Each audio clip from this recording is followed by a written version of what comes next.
with a group of friends, I need them to know my information because they're the ones that are going to be making that call. Just all they need to do is look at my wrist. There it is. Ride safe, wear your road ID.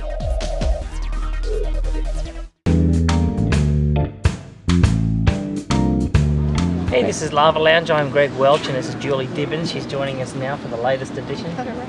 What do you mean get it right? I called you Julie Dibens for like 6 years and now I get it right. You don't like it? You want me to go back? I do Dibs. like it, yeah. Dibs. Or Dibs. Dibs. There you go. Alright, Dibs. First time in Kona. Initially, what was your first thoughts? Well, I got here 3 weeks ago, so it's pretty quiet when I got here.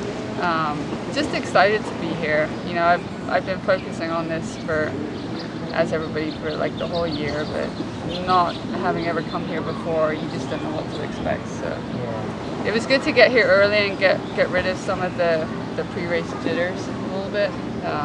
But they've come back a little bit now. We're getting close to the race, but that's always a good thing. That's a really good thing. Yeah, that's awesome. You know, as Marinda Caffrey did way back in, yeah, your buddy, Rennie. So she qualified for this race because she was the world champion at 70.3, and then you went and did the same thing and accepted the slot. And we talked about this after you won the race and if you were going to do it or not, but you accepted it and you went off and did your thing and in Abu Dhabi and tried yourself at the distance, and you feel comfortable with it? Yeah, like I think things have gone really well. Training's gone really well. I'm excited to be here, and that's such a big part of it. Like your head, it's too hard a sport to not really want to be here and push yourself through it. So I feel like I'm as ready as I can be. You know, nobody knows how I'm going to do, but I think that's exciting. It is exciting, and you know what, to have longevity in the sport, you do need that new thing or something that pushes you. And it's also great to have good friends and people that you can rely on. And I know that you and Marinda have a really special relationship, which is great. You two girls are at the top of the sport. You're both world champions, but you can see the light on the other side. Tell us about that little grudge match in Boulder, because we asked Marinda this too. Yeah, no, it's so let's get the story straight, right? This is for the record. I'll be interested to hear what she has to say. No, it's been really good fun. I think it has just added a whole nother element to this whole experience for me. Like I love a good bit of banter with some of the other girls, and there's nobody better, you know, than Rennie at firing it back at me. So it really has just, I think, heightened the whole experience for me and made it that much more enjoyable. But I don't know where it came from. I think we were just chatting on Facebook.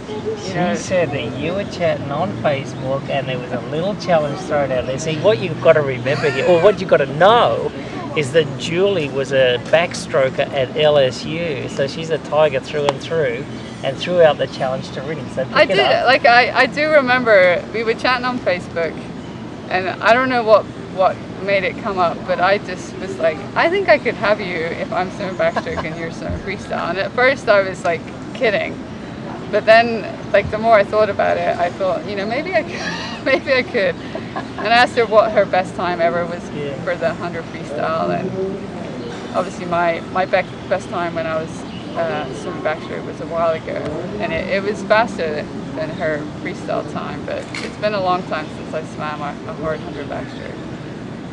Anyway, take us through the race. So we decided to do it.